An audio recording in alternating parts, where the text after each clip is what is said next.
Welcome back to the Profitable Productivity Podcast. I'm your host, Trissetta Washington, and this is the space where we explore the skills and strategies that help nonprofit leaders lead with clarity, confidence, and care. Now, today we're going to be digging into a leadership tension that many of us have a tendency to wrestle with. It's how do you build real trust with your team without falling into the trap of micromanagement, right? So if you've ever felt torn between wanting to empower your staff, but still needing to make sure things get done right, then this episode is for you.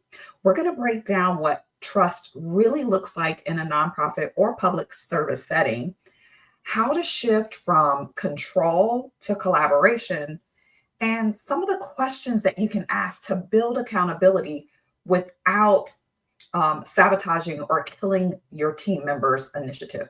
But before we dive in, if this conversation speaks to you, please do me a favor. Go ahead and forward it to the first fellow nonprofit leader who you feel like is carrying way too much on their plate. And be sure to check out the show notes for community updates and some free tools to support you in your leadership journey. Now, as always, I like to kick things off with a quick win leadership tip.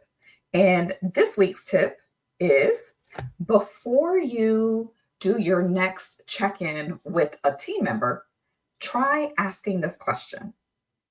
What's moving forward right now? Ask that instead of, did you finish that task yet? Right? It's a small shift, but it really is going to set the tone for trust and not create undue tension. Okay. So now let's talk about why this small shift matters so much, because building trust isn't just a feel good concept, right? It's the foundation of a high performing team. And when trust is a bit shaky, even the most talented team members can end up in this place of feeling being disengaged. They may experience burnout, or they might just start going through the motions. And that's not what we want.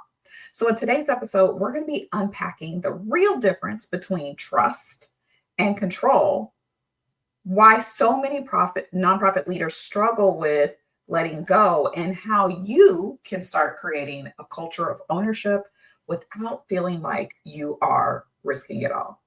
Let's get into it, right?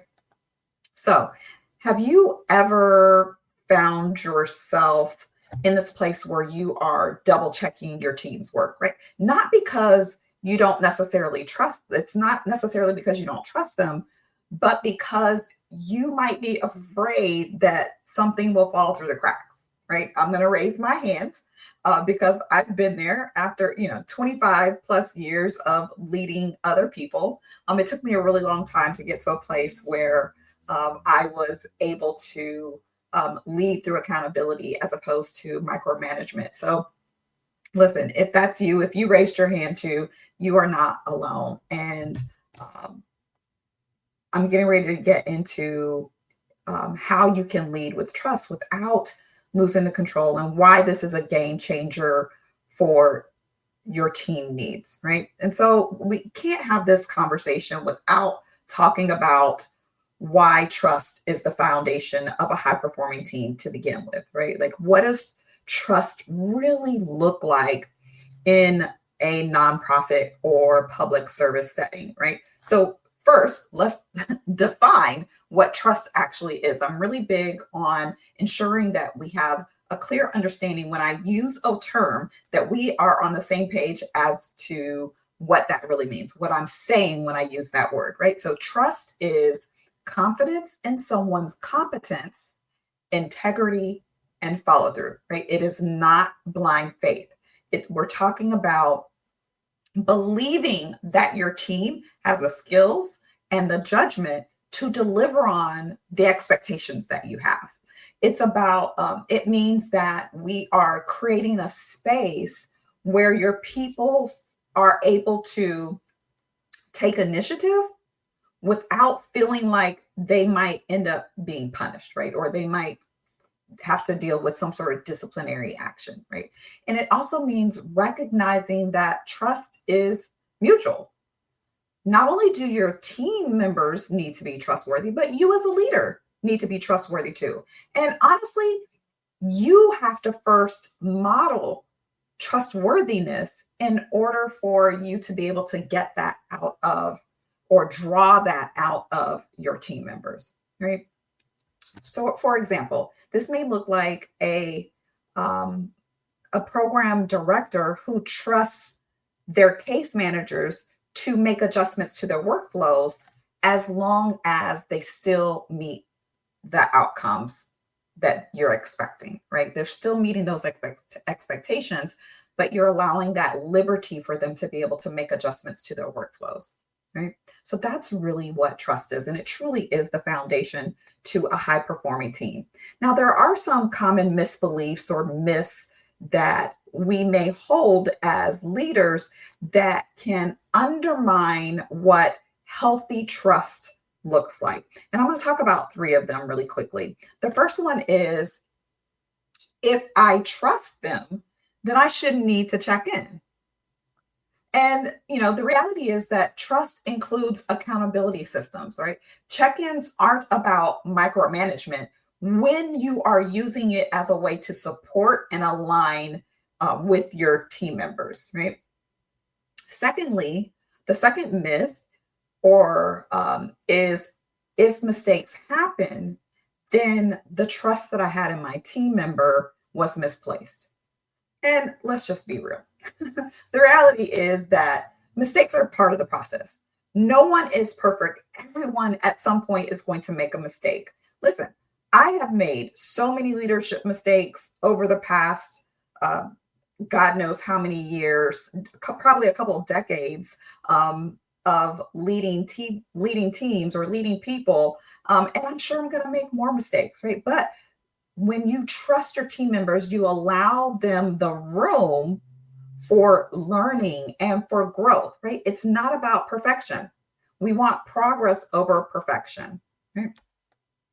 And the third myth that I want to bust is that once trust is broken, it can't be rebuilt. And listen, it's not easy. It definitely isn't easy, but with transparency, with consistency and support, you can repair trust.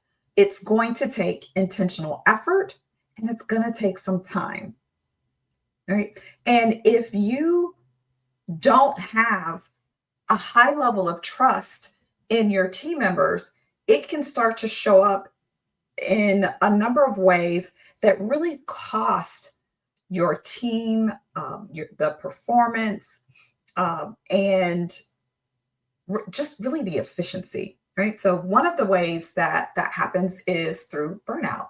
When you don't trust others to handle their responsibilities, they start to get in that place of overwork. They overfunction, which ends up leading to this place of exhaustion, right? Which we know on the high end of that spectrum is burnout, and that's not what we want.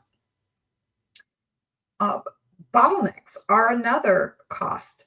When work can start to slow down when there's only one person who is serving as the gatekeeper, because you don't trust the people on your team, that you don't trust the people that you lead to make decisions, right? We need to be able to empower. We want to remove ourselves as the bottleneck and empower our team members to make some decisions on their own.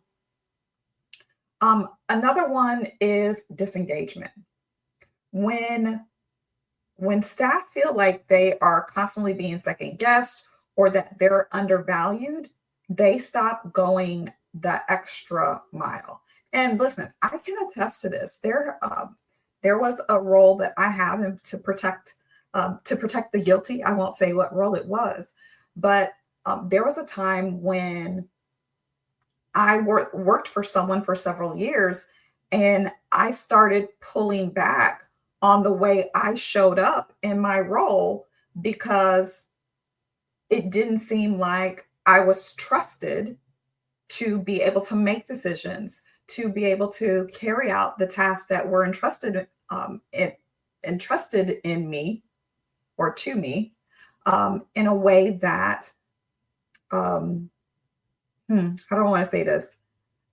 It just felt like I didn't have the autonomy to be able to do my work in the way that I desired to do it, where I still was going to meet the expectations, or that uh, I wasn't trusted to make appropriate decisions about things that went on. And I was in a position of power and authority, right? Like I was managing people, right? So anyway, this isn't about me. This is about you. So think about, I want to ask you, have you ever been in a place as a leader where you started to pick up the slack because you just didn't trust that it was going to get done? Not only is that exhausting, it's not sustainable, right? And here's the stat. I love to bring the statistics. According to the Edelman Trust Barometer, 1 in 3 employees don't trust their leadership. And that gap directly impacts the engagement and retention of your employees. And in every team that I personally have worked with, the biggest breakthrough didn't come from new tools. It came from rebuilding trust between the leadership and the staff. And I'm thinking of one example in particular. If I have time, I'll talk about that particular group a little later on. But now I want to shift our mindsets a little bit and talk about micromanagement versus accountability, right? Like, what's the real difference here? Because it's like, well, micromanagement is really rooted in control, right? It's very control driven. It's very task focused, right? You end up focusing on how every single task is completed rather than the end result. And it's often rooted in fear of failure, fear of mistakes, or even fear of judgment. Here's a few signs of control. Some things that you might, if you're experiencing this, you might be like, ooh, this might be me. I'm in a place of micromanaging, right? One is overchecking or redoing the work of other people. It may look like constantly hovering or needing to approve every small decision that is made. It could also look like struggling to delegate, or if you do delegate, taking the task back because you don't feel like the person's going to be able to get it done the way you want it to get done. And this has a serious emotional impact on you as a leader. It can create pressure, it creates stress, and it creates a dependency of your team members on you.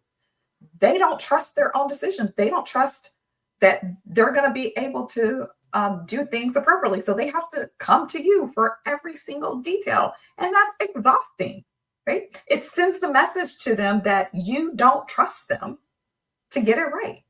And that's not what we want. On the flip side of that, accountability is ownership driven. It's very focused on the outcome rather than the task, right? It focuses on clarity of expectations and mutual responsibility. It encourages autonomy when while you're setting boundaries around performance, right? Yes, there's some autonomy there. You can make some decisions and there's some things that you can make adjustments to. However, there are some boundaries there around the performance that we're expecting. And some signs that you are operating from a place of healthy accountability are you've set clear goals and timelines for the tasks that you've assigned to your team members, but now you've given them the freedom in how they carry that out. It could be, or it could look like you're doing regular check-ins for support and progress, right? We're not talking about policing here. We're really trying to be talking about being present so that if there is support, they do need support, you're actually there to be able to help them so that they don't get hung up and aren't able to move forward with the task that you've assigned them. And not only that, your team members feel empowered. They feel like you have given them the space to be able to carry out the task in the way that they desire or that works best for them. And you're not monitoring them, you're not hovering over them. Now, from an emotional standpoint, the impact of this, the impact of accountability rather than micromanagement is that it builds confidence, it builds motivation, it builds pride in the results. It communicates to your team members that, hey, I believe in your ability to deliver the results. And that's what we want.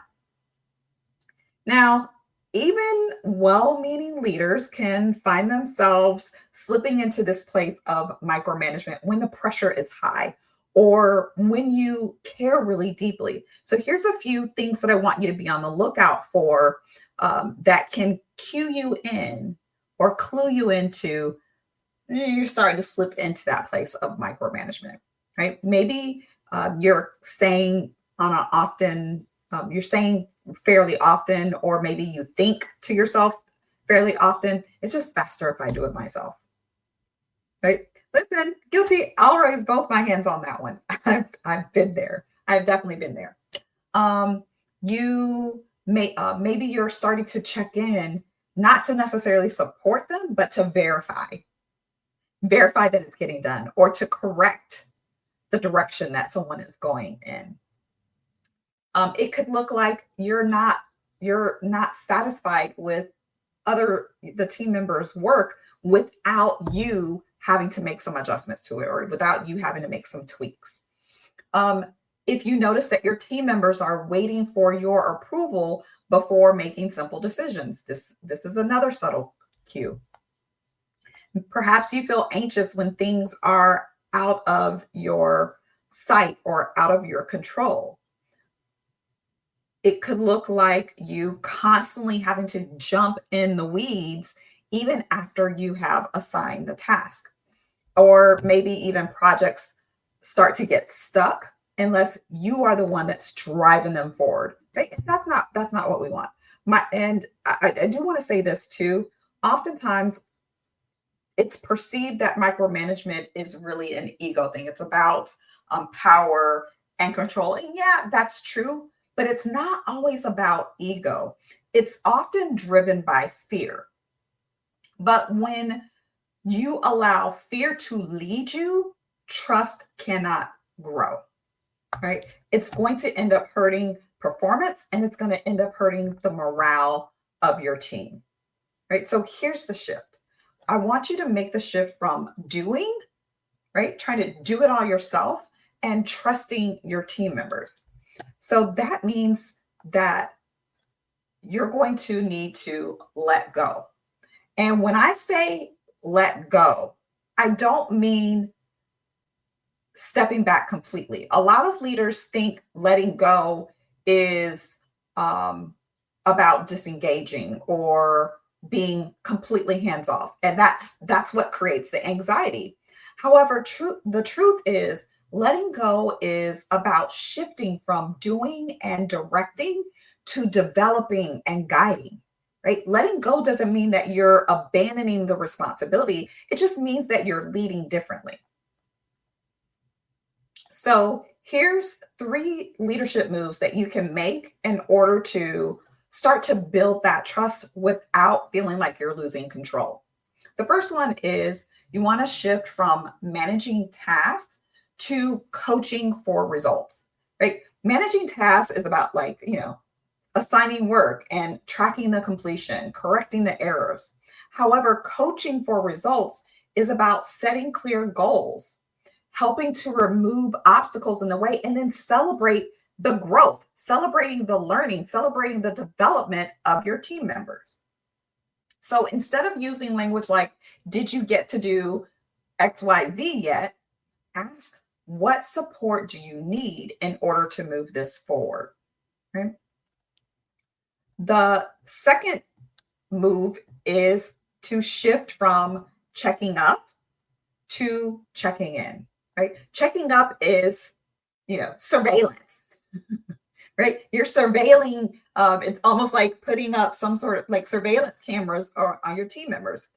And that implies that you don't trust them, right? So we don't want to be checking up. We want to be checking in. That is where we're providing support. It's creating space for connection and course correction if things are going in the wrong way, right? So try asking this question: how are you feeling about where this is headed? Instead of the old, have you done it yet? Have you got it done? Have you completed it? Right? How are you feeling about where this is headed? And the third move that I want you to make, or I encourage you to make, is from solving for to strategizing with. Right? Solving for is rescuing or jumping in with all the answers. Instead, we want to strategize with them. You want to co-create solutions and encourage your team members to problem solve on their own. One of the things that I did in my last role, when I first was promoted into that role, as my team members would come to me asking for my opinion or my advice, or with problems that they wanted me to solve, instead of me jumping right in with what I would do, I would ask them, hey, what would you do? Or what would you recommend? If you had to make a decision, what would you do? And then as they would share with me, I would either say, yeah, that's great, go ahead and do that. Or I might make some adjustments to them, like, okay, that's good, but why don't we make this minor adjustment here? And so what happened is I was teaching them how to make decisions that would align with the type of decisions that I made, rather than me having to solve all the problems. And eventually they started coming to me saying, hey, this is what's going on. I'd really like to do this. Are you okay with it? And so those conversations got shorter because they already kind of knew what I was going to say. They had an idea of what my response is going to be, right? So, so you can use that same format for these conversations. Invite your team member into the process by asking, like, what options have you considered so far? What might what kind of things would you do in this situation? Or would you like to brainstorm together on solutions, rather than you just simply jumping in there and telling them how you want them to handle it? So here's 3 things that I want you to start doing this week to start building trust. And the first one is to ask instead of tell. Right? Use curiosity-based questions when you're having your one-on-one meetings to help to spark that ownership. Second, I want you to give clear outcomes, not rigid steps. We're not talking about telling them step by step by step, this is how to get this thing done. No, let them decide on the how. You focus on the what and the why, and clearly communicate that to them. And thirdly, I want you to celebrate their efforts, not just the results that they get. So acknowledge the initiative that they put forth, acknowledge the learning, even when things don't go quite the way that you expected them to, right? Even if they don't go perfectly. And, listen, the fear is real. Like, you may feel like, hey, if I don't stay on top of everything, the things are going to fall apart, right? We get into that Chicken Little syndrome. The sky is falling, the sky is falling. No, that's not where we want to be. But I recognize that fear is real, especially when you're in a place where resources are limited, and you have that high accountability environment, like in a nonprofit entity, right? But the truth is, staying on top of everything is unsustainable, right? When you, as a leader, try to grip on too tightly, you're going to stall the growth of your team. You're going to increase the chances of burnout, and you get in the way and become the bottleneck. So letting go really isn't risky. It's how you start to scale trust, results, and resilience within your team. When you lead with trust, you build other leaders, not just followers. And that's not what we want. We want to grow and develop our team members into the next generation of leaders, right? You don't need to control everything in order to ensure success. What you need to do is create the conditions where success is more likely to happen. I'm going to say that again. You don't need to control everything to ensure success. You need to create the conditions where success is more likely to happen. Right? So if you want to start doing some trust building check-ins with your team members, here's a little process that you can go that you can use. Right? When you're doing, like, if you're doing those traditional check-ins, that can start to feel like you're checking in to make sure that people are being compliant with your asks, right? And what happens is your team members or the people start to brace for judgment. They start to like, okay, what did I do wrong? They feel like they're being called into the principal's office. But when you're using trust building check-ins, you're focusing on progress, not perfection, support, not surveillance, and problem solving, not punishment. So you can introduce this shift to your team members by saying, hey, I want our check-ins to be a space where we can align, problem solve, and celebrate progress, not just tick off tasks, right? So when you're having your one-on-ones, start the session by sharing.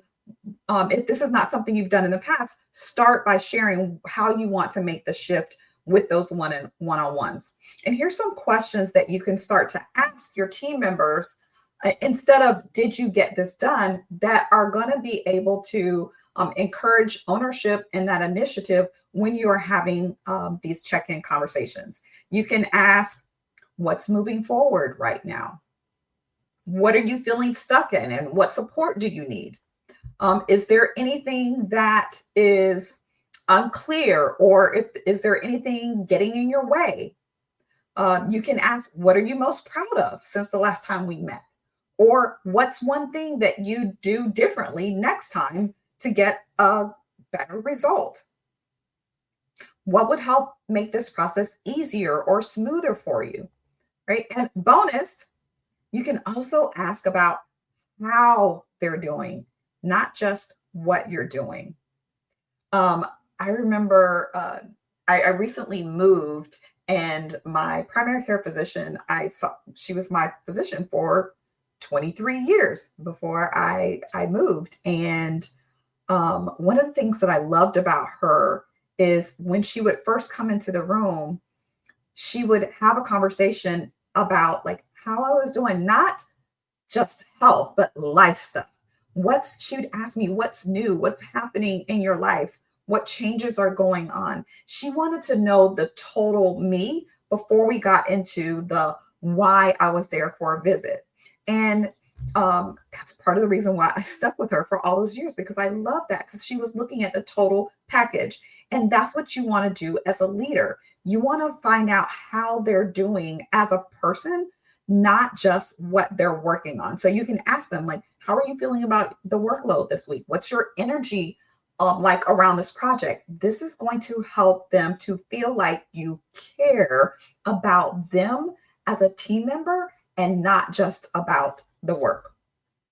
I want to share, before I close out, I want to share a few tools that you can use that can help to make building trust a little bit more practical, right? You don't need really fancy systems. What you just need some consistency and some clarity. And here's a few tools that can help. One, you could have some sort of shared dashboard. You can use like Google Sheets or Trello, Asana, some sort of productivity tool that allows everyone to be able to see what's happening, where projects are in progress or in process, right?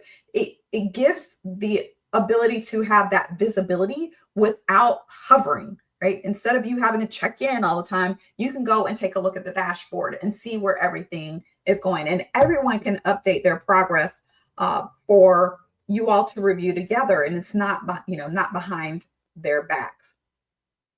You can also try using weekly syncs, right? This is essentially like a standing time for you to have a brief check-in. And you can use the same structure each time. What's on track? Where do you need help? And what's next, right? These would be really great for your weekly team members. You can ask these 3 questions for each individual on your team so that everyone knows what's happening across the department or across your entire agency, depending upon how you do the size of your organization, right? You could also do monthly or quarterly progress reviews, right? This gives you an opportunity to kind of pull back from being in the weeds, and you get to see kind of that bird's eye view. You get to zoom out so you can see the patterns, you can see the wins and the challenges. It gives you an opportunity to celebrate the growth and revisit what's working or not working in the process, right? Not just the output or the outcomes, the results that are being completed. And just bonus, I can't talk about trust without sharing, okay, you're in the situation where trust has already been broken, right? And it's not too late. Remember I said earlier, it's a myth that trust can't be rebuilt. It can. You can rebuild it with that transparency, that consistency, with vulnerability, right? So here's how you can start to rebuild trust if it's been broken. First thing is to acknowledge that there's been a break in the trust. So you could say something like, I know I haven't always made it easy to take initiative.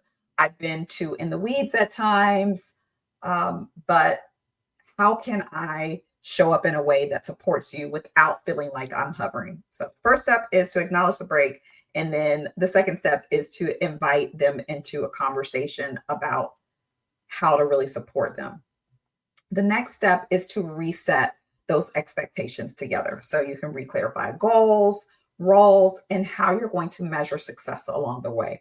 You want to start small, right? Delegate one project at a time and follow up using those trust building questions that we talked about a little earlier. And then finally, be consistent. Trust isn't going to be rebuilt in one conversation.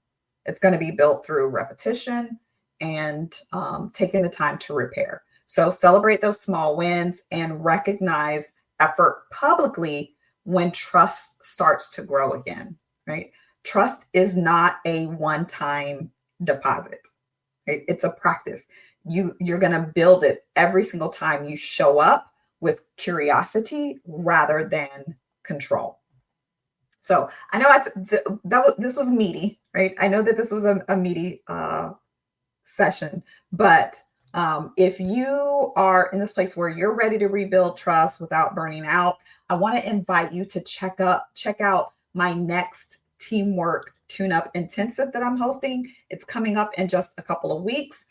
In that, we're going to walk through how to lead with confidence and clarity without micromanaging, right? We're not going to be micromanaging. We're moving away from that. Or if you'd like to bring this workshop to your leadership team, you want me to come to work with your leadership team in your organization, we can talk about that. We can talk about scheduling an on-site intensive with your team.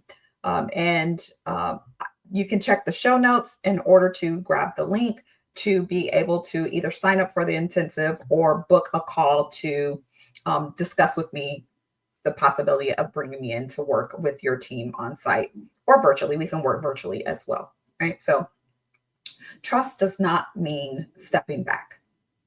It means stepping up as a different kind of leader.